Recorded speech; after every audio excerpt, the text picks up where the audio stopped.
नमस्कार सभी को। आज की इस वीडियो में हम बात करने वाले हैं कि प्रॉपर और इम्प्रॉपर फ्रैक्शन यानी कि उचित और अनुचित भिन्न में क्या अंतर है और ये अंतर क्यों होता है।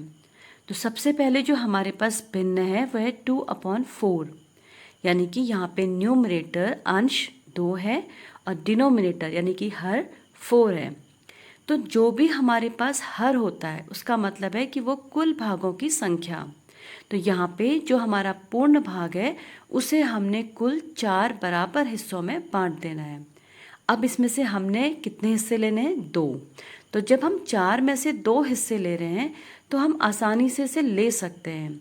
तो इसका मतलब जब हमारा अंश जो है वो हर से छोटा होता है और हमें इसे लेने के लिए सिर्फ एक पूर्ण भाग ही काफ़ी होता है, तो वो हमारी भिन्न होती है उचित भिन्न यानी कि प्रॉपर फ्रैक्शन।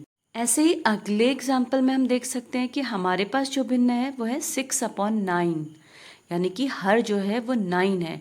इसका मतलब यहाँ पर जो पूर्ण भाग है उसे कुल 9 भागों में बांटा गया है और इसमें से हमने लेने कितने भाग हैं? 6।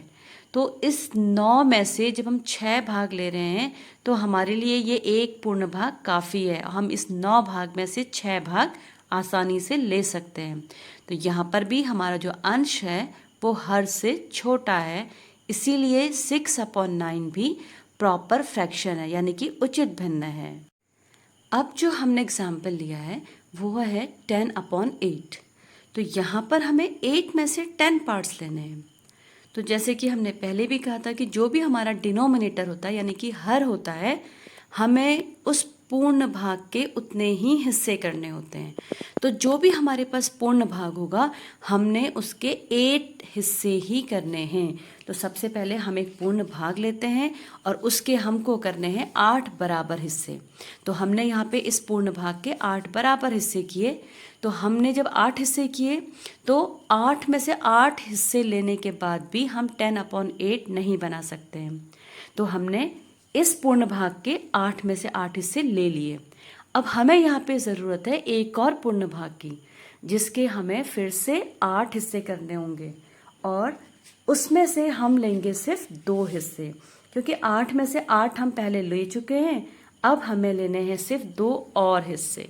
तो इस तरह से हम देखते हैं कि 10/8 भिन्न बनाने के लिए हमें 8/8 का एक पूरा पूर्ण भाग चाहिए और दूसरे पूर्ण भाग में से हम 2 पार्ट यानी कि 2/8 ले लेते हैं। तो इस तरह से हम देखते हैं कि इस भिन्न को प्रदर्शित करने के लिए एक पूर्ण भाग काफ़ी नहीं है। इसे प्रदर्शित करने के लिए हमें एक से ज़्यादा पूर्ण भाग की ज़रूरत पड़ रही है।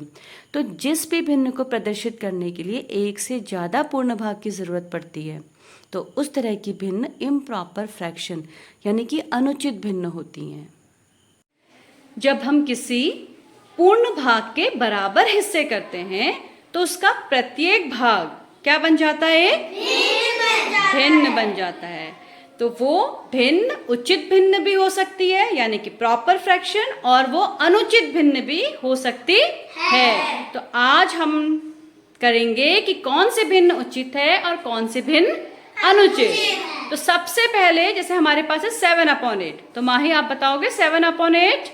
हाँ, 7/8 का मतलब पहले हमको 7 लेने पड़ेंगे। जैसे कि पहले हमको इसको ऐसे ले जाना पड़ेगा। कितने पार्ट ले लिए? 1 पार्ट, फिर 2 पार्ट्स, फिर 3 पार्ट्स, 4, 5, 6, 7। हमने 7 पार्ट्स लिए। 8 में से कितने पार्ट्स ले लिए? 7। तो हमने 8 में से 7 पार्ट्स ले लिए। तो यहाँ पे हमें एक ही पूर्ण भाग की जरूरत पड़ी ना? यस। तो इसीलिए ये जो भिन्न है 7/8 ये कैसे भिन्न हो गई है? उचित यानी कि प्रॉपर फ्रैक्शन। ये उचित भिन्न है क्योंकि एक ही पूर्ण भाग की हमें यहाँ पे जरूरत पड़ी है। ठीक है। अब हमारी अगली भिन्न क्या है? 10/8। तो 10/8 के लिए, तो अब हम लेते हैं ना, 8 में से हमको 10 पार्ट्स लेने हैं, तो हम एक एक करके लेते हैं। पहले हमने 8 में से कितने पार्ट्स लिए? 1 2 3 4 5 7 8। तो क्या हमारे 10/8 हो गए? हो गए 10/8? नहीं हुए हैं। तो अभी हमारे पास सिर्फ 8/8। तो एक तो हमारा पूरा हो गया ना। चलिए अब हमें कितने और चाहिए? 2 और चाहिए। तो देखो हमारा एक पूर्ण भाग यहाँ पे पूरा यूज हो गया है ना। अब हमको दूसरा पूर्ण भाग भी लेना पड़ रहा है, और उसमें से हमने कितने पार्ट्स लेने पड़ रहे हैं? 2 पार्ट्स। तो 1 और 2। तो वहां हमने 8 में से 8 पार्ट ले लिए, और फिर 2 पार्ट्स यहां से भी ले लिए, है ना। तो इसलिए ये जो है 10/8 कैसी भिन्न हो गई है? अनुचित भिन्न, क्योंकि हमने इसमें एक से ज्यादा पूर्ण भाग लिए हैं।